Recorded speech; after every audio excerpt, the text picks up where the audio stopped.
Please subscribe to Facetv Africa and turn the notification on. Facetv Africa, ẹ jọ̀ọ́, subscribe, hete. Face TV was Swoby. Ọ̀gá o. Gbogbo wa la gbọ́ pé wọ́n ti declare Portable wanted. Ṣẹ́rí kò mi wà surprise pé wọ́n máa declare wanted because of ìwọ tó bá government official jà tí wọ́n jẹ́ invite ẹ pé kó wá defend rẹ̀ tí wọ́n arrest àwọn staff ẹ̀ as MD or CEO of that company, the best thing for you to do is to at least lọ fi rẹ̀ lẹ̀. But ó bọ́ sí online ta ló jẹ́ kó hide ara ẹ̀ kó tiẹ̀ má sọ nǹkan kan, but wàá bọ́ sí online wàá bẹ̀rẹ̀ sí ń sọ wípé ọlọ́run ló ní gbogbo ẹ̀, ọlọ́run ló ní dédé, kò sí nǹkan tẹ́lẹ̀ fún ọdún fẹ́ ṣe, o tún wá harass àwọn èèyàn online ò débi pé o tún harass bàbá ẹ̀ mọ́. So declaring Portable to me is something that ó deserve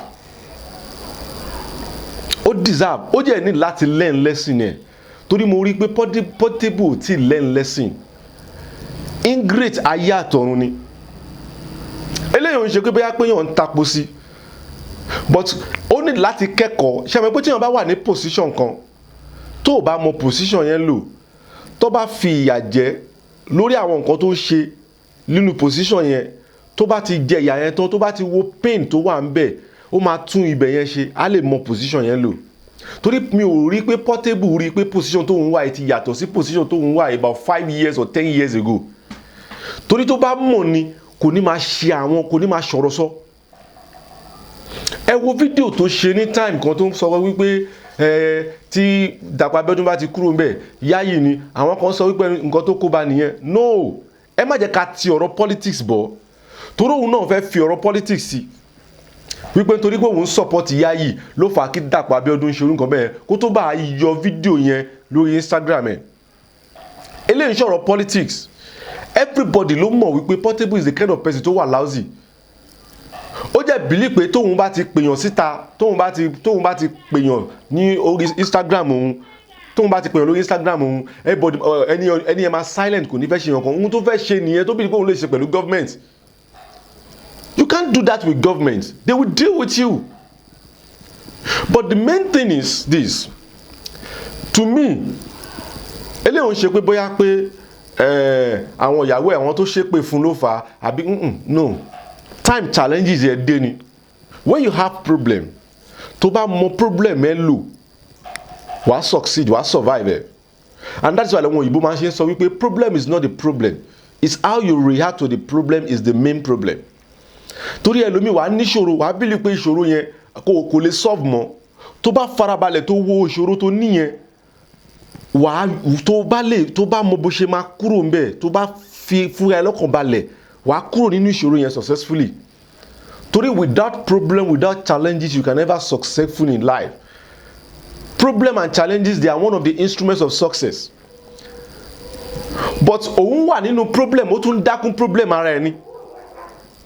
Ó wà nínú wàhálà, ó tún dákún wàhálà ara ẹ.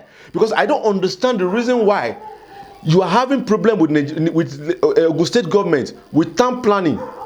You are calling them out as if they are victim. You are the main problem here, but you are pretending as if wọ́n kọ̀ wá. Torí most of àwọn èèyàn ẹ wo fídíò ṣe lánàá. Ṣé rí àwọn celebrity yẹn wọ́n believe pé torí pé wọ́n ti mọ àwọn tọ́wọ́n bá ti wá jáde, tọ́wọ́n bá ti bẹ̀rẹ̀ sí ń pariwo government, àwọn government máa sá. No, kí government máa sá mọ́ o, tó bá tẹ̀ ń sá tẹ́lẹ̀. Ẹ wo nǹkan tí Davido ṣe fún Ọ̀ṣun State Commissioner of Police lánàá. O ò tí ì gbẹ́jọ́, o ò tí ì gbọ́ nǹkan kan, o sáré bọ́ta, o post picture máa yẹn, o bẹ̀rẹ̀ sí ń sọ wípé kò sí nǹkan tó fẹ́ ṣe kìnnìkan bíi pé máa yẹn is a bad person. Now o ṣẹ̀ wá ṣe investigation, o ṣẹ̀ wá jáde again. O wá sọ pé okay, that commissioner is a good person kìnnìkan. Àwọn tí wọ́n ti kọ́kọ́ rí post yẹn tó ti rí picture máa yẹn tó ti rí pé èèyàn burúkú ni, tí wọ́n ò ní padà rí ètò tún post nǹkan láti fi appreciate ẹ̀. That is why all these celebrities, they believe that tọ́wọ́n bá ti popular, they can do and undo, and government needs to stop this thing from them. use your position in a positive way. Kò ṣe pé kẹ́ fi máa intimidate government. Ẹ̀yin sọ pé àwọn government intimidate yín, ẹ̀yin náà ń lo influence yín ẹ fi intimidate government, ẹ fi intimidate àwọn ẹlòmíì gan apá. Ẹ wò nǹkan tí Burna Boy ṣe fún colleague ẹ̀ náà. So all these people, we all know their tactics, we know how they behave. So that is why nígbà tí mo rí bí wọ́n declare Portable wanted, mo ní he just need it. Because àwọn staff ẹ̀ tó ti wà ńbẹ̀ for how many years, for how many days tó ti wà ńbẹ̀, you didn't go to that place. Now ìwọ náà lọ jẹ̀yà táwọn àwọn staff ẹ̀ náà jẹ. Tó bá jẹ́ wípé ó ti lọ fira ẹ̀jìn fún àwọn ọlọ́pàá ń sìn, I'm 100% sure pé a ti bá débì kan pátápátá ìwà gba lawyer and you have the money. So o ṣe àpá gbogbo olówó, you have the money.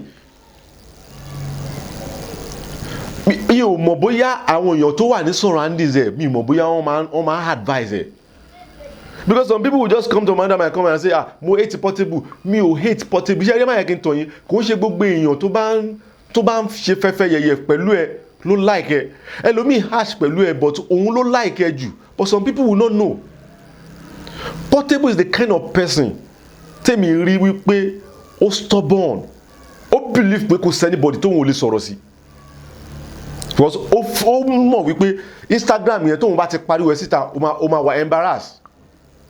So ó jẹ́ ń lo àwọn influence yẹn láti fi affect so many people. Ẹ wo nǹkan tó ṣe fún Davido, they help you. Ẹ wo nǹkan tó ṣe fún Olamide, they help you. Gbogbo àwọn tó help Portable pátá ló ti drag online. And tọ́lọ́hun bá ní pé time ẹ ti dé tó o bá mọ̀ ọ́ lò, má jẹ́ kí n tún ẹ tí time ẹ bá fi yẹ lè tó bá fi lè kọjá, that is just it. So to me, ẹ jẹ́ kí gọ́ọ̀mẹ̀ntì ṣiṣẹ́, eléyìí ń sọ̀rọ̀ politics, eléyìí ń sọ̀rọ̀ pé Portable máa fi politics bọ̀.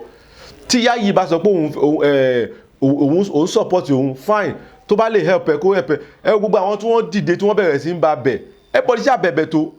But at least tí ẹ yọjú sọ́dọ̀ ọlọ́pàá, jẹ́ káwọn ọlọ́pàá mọ̀ pé kì ìwọ leléyìí o, the reason tí nǹkan báyìí ṣe ṣẹlẹ̀ léyìí o, if you have document of that place, tender it.